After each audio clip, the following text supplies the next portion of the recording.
బాందినీ శారీ ఎందుకు మనకు premium and costly పడుతుందంటే, sari మొత్తం ఆ డాట్స్ ఏదైతే ఉందో దానికి ఇలా థ్రెడ్స్‌తో టై అప్ చేయాలనమాట. మొత్తం ఎన్ని డాట్స్ ఉంటాయో అన్ని డాట్స్‌కి టై అప్ చేయాలి ఇలా.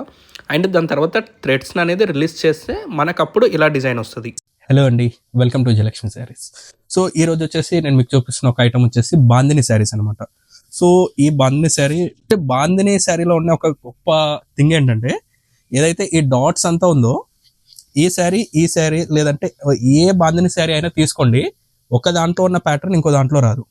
అంటే ఎందుకు అంటే ఇదంతా ఎవ్రీ ఇండివిజువల్ ఇంజనీరింగ్ వర్క్ అనమాట. ఎందుకంటే ఈ శారీలో మీరు ఇలా చూస్తే ఈ డాటింగ్ వర్క్ ఏదైతే ఉందో ప్రతి శారీకి కూడా ఎన్ని డాటింగ్స్ అయితే ఉన్నాయో అన్నీ కూడా థ్రెడ్తో టై చేస్తారనమాట. టై చేసిన తర్వాత దీన్ని డై చేస్తారు శారీని. సో అందుకని చెప్పేసి ఒక శారీ ప్యాటర్న్ ఇంకో శారీ ప్యాటర్న్ ఎప్పుడు సేమ్గా ఉండదు అనమాట. సో కంప్లీట్గా డిఫరెంట్ అనేది వచ్చేస్తుంది.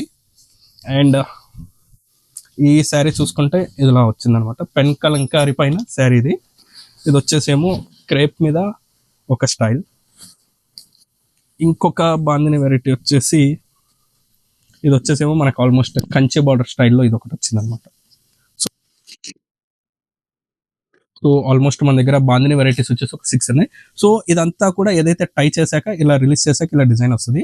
దీన్ని ఎప్పుడైతే శారీని మనం పాలిషింగ్ చేస్తామో అప్పుడు మనకు శారీ అనేది దీని డాటెడ్ ఇంజనీరింగ్ వర్క్ ఇలా కనిపిస్తుంది అనమాట. చూడొచ్చు ఇక్కడ. సో ఇలా ఫ్లాట్గా దీని యొక్క డిజైన్ ఇలా ఉంటుంది అనమాట. సో మధ్యలో ఏదైతే శారీ కలర్ ఉందో అది వచ్చేసి రౌండ్ వైట్ కలర్స్ వచ్చేస్తాయి అనమాట శారీకి. Thank you.